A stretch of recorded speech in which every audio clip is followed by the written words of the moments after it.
मराठा आंदोलनामुळे दिल्लीचं तख्त हादरलंय। आरक्षणावरती मोदी सरकार मोठा निर्णय घेण्याची शक्यता निर्माण झाली आहे।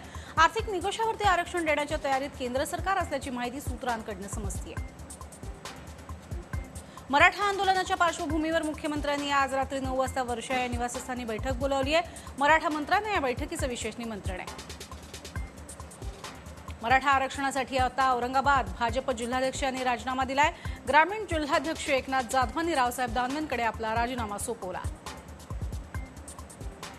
साताऱ्याचे शिवसेना आमदार शंभूराजे देसाई यांनी मुख्यमंत्री देवेंद्र फडणवीस यांना सर्वपक्षीय मराठा आमदार आणि मागासवर्गीय आयोगाची बैठक बोलवण्याच्या मागणीचं पत्र लिहिलंय। मराठा आरक्षणाच्या संदर्भातील फाईल माझ्याकडे असती तर मी क्षणाचाही विलंब न लावता आरक्षण दिलं असतं, असं राज्याचे महिला आणि बालकल्याण मंत्री पंकजा मुंडेंनी म्हटलंय। आरक्षणाच्या मागणीसाठी परळीमधल्या आंदोलन पेट घेतंय। पंकजा मुंडेंनी तिथे जाऊन आंदोलकांची भेट घेतली। यावेळेला आरक्षणाच्या मागणीला त्यांनी ठाम पाठिंबा दर्शवला। मराठा आरक्षणाच्या मागणीसाठी परळीमध्ये सुरू असणाऱ्या ठोक मोर्चाचा आजचा 9वा दिवस आहे।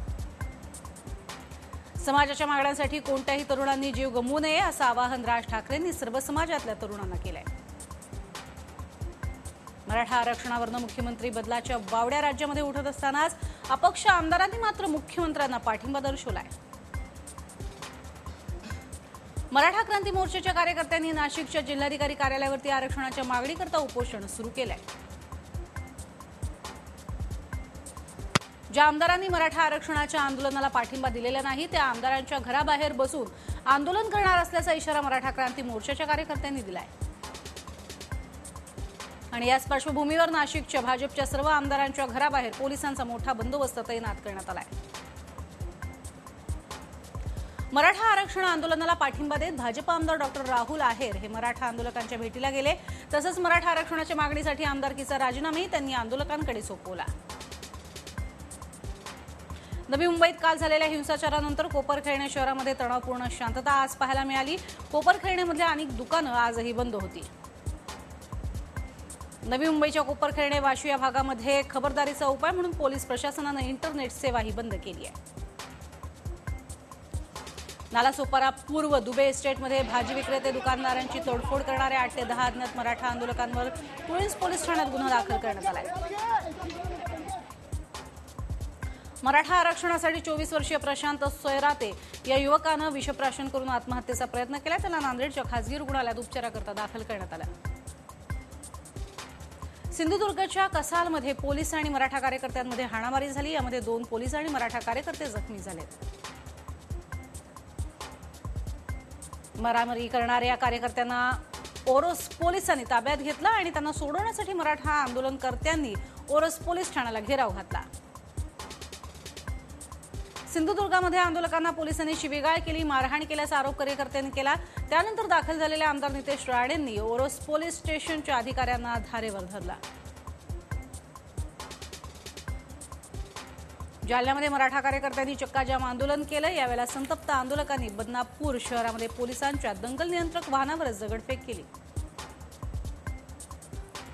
मराठा आरक्षणाच्या आंदोलनाची धग कायम असून आंदोलकांनी बार्शी लातूर बायपासवरील पिंपळगाव इथं बसवरती दगडफेक करून बस पेटवून दिली।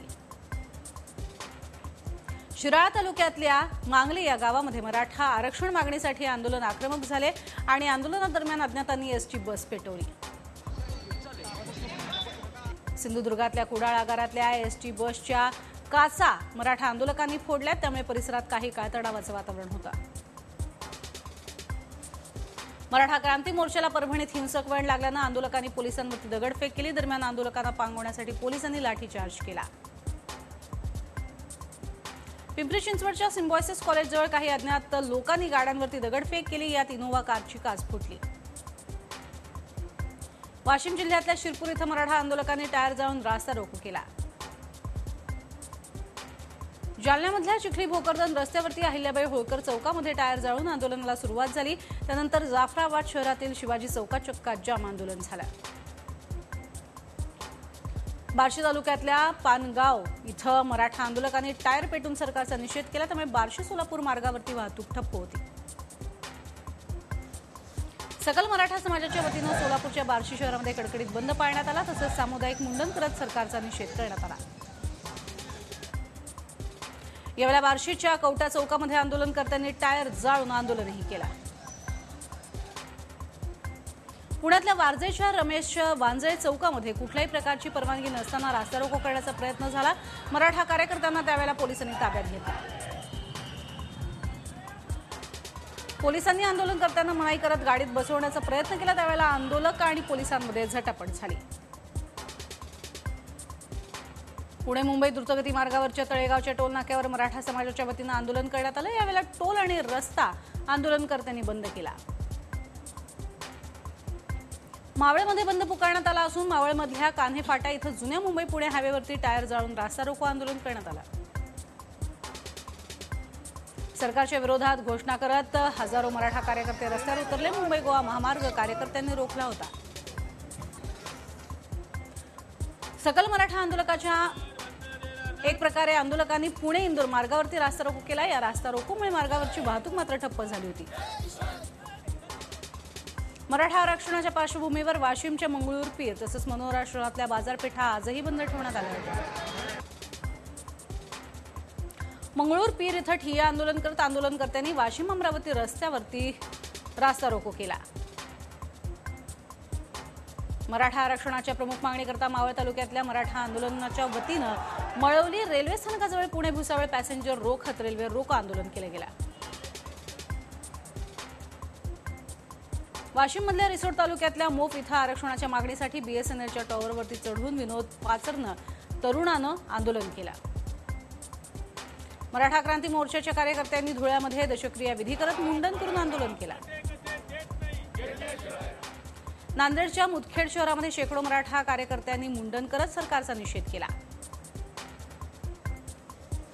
सोलापूरच्या बार्शीमध्ये मराठा समाजाच्या वतीनं मुख्यमंत्री देवेंद्र फडणवीस यांची प्रतिकात्मक प्रेतयात्रा काढून निषेध व्यक्त करण्यात आला. परभणीमधल्या झरी गावात सर्व मराठा आमदार आणि खासदार यांची प्रेतयात्रा काढत मराठा आरक्षणाच्या आंदोलकांनी आंदोलन केलेलं पाहायला मिळालं. सिंधुदुर्गात मराठा समाजानं पुकारलेल्या बंदला मोठा प्रतिसाद मिळाला. जिल्ह्यातल्या जवळजवळ सर्वच बाजारपेठांमध्ये कडकडीत बंद पाळण्यात आला. औरंगाबाद शहरातल्या विद्यार्थ्यांनी छत्रपती शिवाजी महाराजांच्या पुतळ्याला 101 प्रदक्षिणा घालून अनोखं आंदोलन केलं. महाराजांना प्रदक्षिणा मारून थेट महाराजांना साकडं घालण्यात आलं. सातारा जिल्ह्यामध्ये जावळी तालुक्यातल्या मेढा इथं मराठा आंदोलकांनी आरक्षणाच्या मागणीसाठी भव्य मोर्चा काढला. हजारोंच्या संख्येनं मराठा बांधव यामध्ये सामील झाले होते. परभणी जिल्ह्यातल्या सेलू तालुक्यामध्ये वाघ पिंपरी इथं मराठा समन्वय समितीकडनं दुधना पात्रामध्ये उतरून जलसमाधी आंदोलन करण्यात आलं.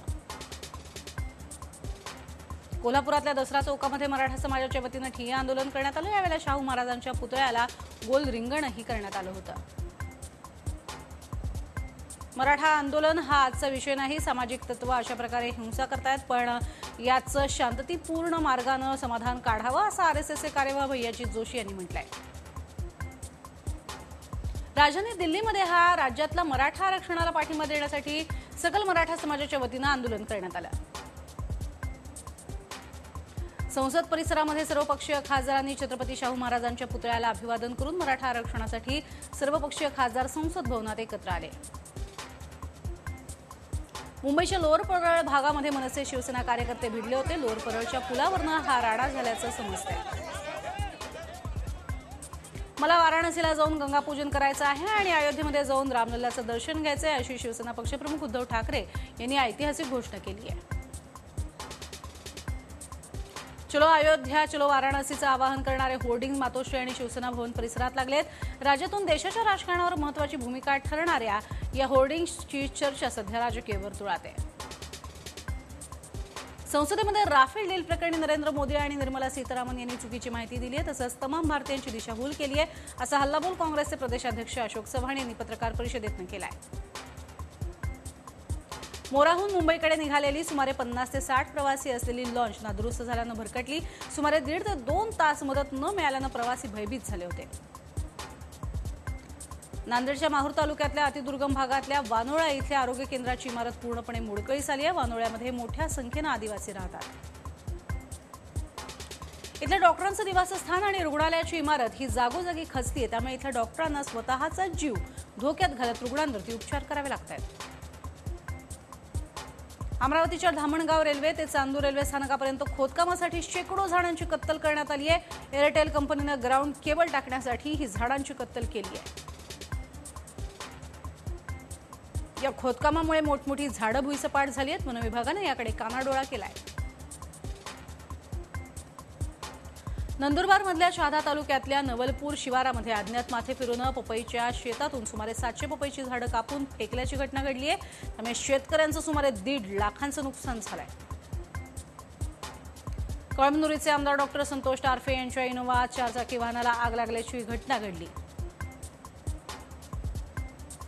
आगीमध्ये वाहनाच्या सीटचं नुकसान झालं। नागरिकांच्या सतर्कतेमुळे आगीवरती नियंत्रण मिळवण्यात आलं। केंद्र सरकारनं विद्यापीठ अनुदान आयोग म्हणजेच यूजीसी बरखास्त करण्याचा निर्णय घेतल्यानंतर अन्यायकारक निर्णय असल्याचा आरोप करत भारिप बहुजन महासंघानं अमरावती विद्यापीठावरती मोर्चा काढला। इचलकरंजी शहरामधल्या दत्तनगर आणि धनगर मळा या परिसरामध्ये उभारलेला मोबाईल टॉवर स्थलांतर करावा या मागणीसाठी बहुजन दलित महासंघाच्या वतीनं नगरपालिकेमध्ये निदर्शनं करून निवेदन देण्यात आलं। यावेळेला आंदोलकांना मुख्याधिकाऱ्यांनी दालनाच्या बाहेरच थांबवून आंदोलकांना उद्धटपणे उत्तरं दिली। त्यामुळे आंदोलक आणि मुख्याधिकारी यांच्यात वादावादी झाली। विविध योजनांमधल्या पात्र लाभार्थ्यांना लाभ दिला जात नसल्याच्या वाढत्या तक्रारी आहेत। त्यामुळेच जनतेला न्याय मिळवून देण्यासाठी अक्कलकुवा इथं शिवसेनेच्या जिल्हा प्रमुखांनी तहसील कार्यालयासमोर रास्ता रोको केला। इचलकरंजी शहरातल्या स्मशानभूमीची दुरवस्था झाल्यानं त्यावरचे पत्रे बदलून मिळावेत या मागणीसाठी इचलकरंजी नागरिक मंचच्या वतीनं मुख्याधिकाऱ्यांना निवेदन देण्यात आलं। बुलढाणा जिल्ह्यातल्या धनगर समाजाच्या वतीनं वन विभागाच्या कार्यालयासमोर धरणं आंदोलन करण्यात आलं। मेंढपाळांना चराईचे पासेस द्या अशी मागणी यावेळी करण्यात आली। राज्यामधल्या भटक्या विमुक्त जातींना दलितांसारखे कायदेशीर संरक्षण द्यावं या मागणीसाठी नांदेडमध्ये अर्धनग्न आंदोलन करण्यात आलं। राष्ट्रीय भटक्या जमाती महासंघानं जिल्हाधिकारी कार्यालयासमोर ही निदर्शनं केली।